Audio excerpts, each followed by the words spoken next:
अस्सलामुअलैकुम सामीन। 17 जुमादल ऊला है, 22 दिसंबर है।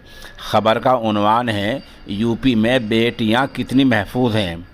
दरअसल 24 घंटे पहले हमारे मुल्क के वज़ीर आज़म मोहतरम नरेंद्र मोदी और उत्तर प्रदेश के वज़ीर आला जनाब योगी आदित्यनाथ ने ये बतलाया था कि बेटियां सुरक्षित हैं, महफूज हैं, बेटियों की इज़्ज़त महफूज हैं और अब गुंडों में ऐसा कोई दमखम नहीं है कि वो बेटियों के साथ छेड़छाड़ कर सकें।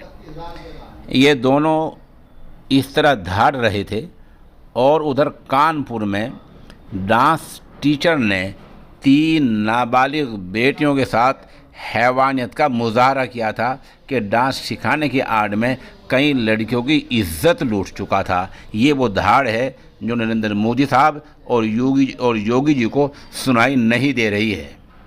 ख़बर थोड़ी तफसील से सुनिए। जिस तरह इन बच्चियों ने अपना दर्द बयान किया है वो सुनने काबिल है।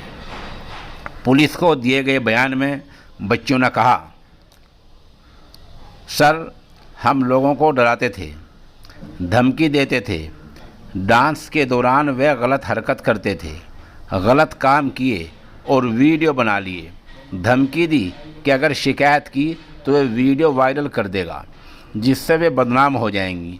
इसलिए हम लोग बेबस थे।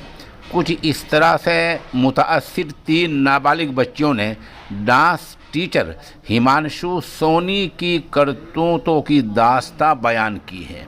पुलिस ने 24 घंटे पहले तीनों के बयान दर्ज किए हैं। 1-2 दिन में मुतासिरा बच्चियों के कोर्ट में भी बयान दर्ज कराए जाएंगे।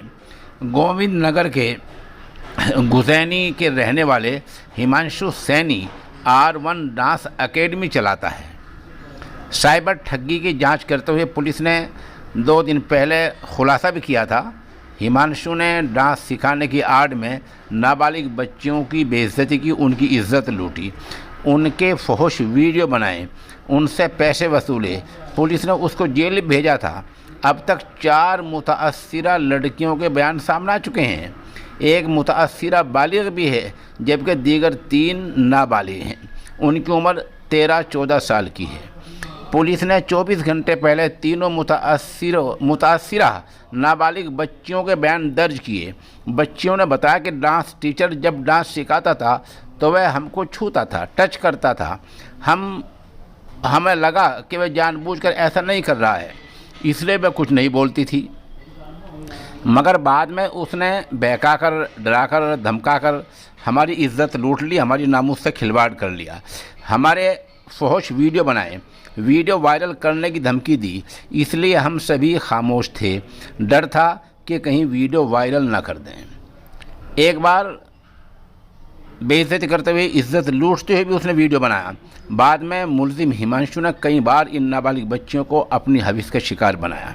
उनको उनके वीडियो दिखाकर ब्लैकमेल कर उनके साथ फहश हरकत की, इज्जत लूटी, डराकर रकम भी वसूली। मुतासिर नाबालिग बच्चों ने अपने बयानों में ये बातें बताई हैं। खातून पुलिस अफसर की मौजूदगी में उनके बयान रिकॉर्ड किए गए हैं।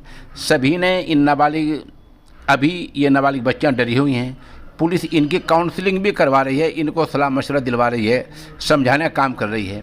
बयान दर्ज करने में किसी तरह की दिक्कत ना हो, इसके लिए पुलिस वाले सादा वर्दी में थे। ये कानून भी है। पुलिस की जांच में सामने आया कि हिमांशु नाबालिग बच्चों को डराता था, कहता था कि अगर वह उनके ख़ानदान वालों को मरवा देगा, इसलिए खामोश रहो। अगर किसी को कुछ बता दिया तो उसका खमियाजा ख़ानदान वालों को भुगतना पड़ेगा।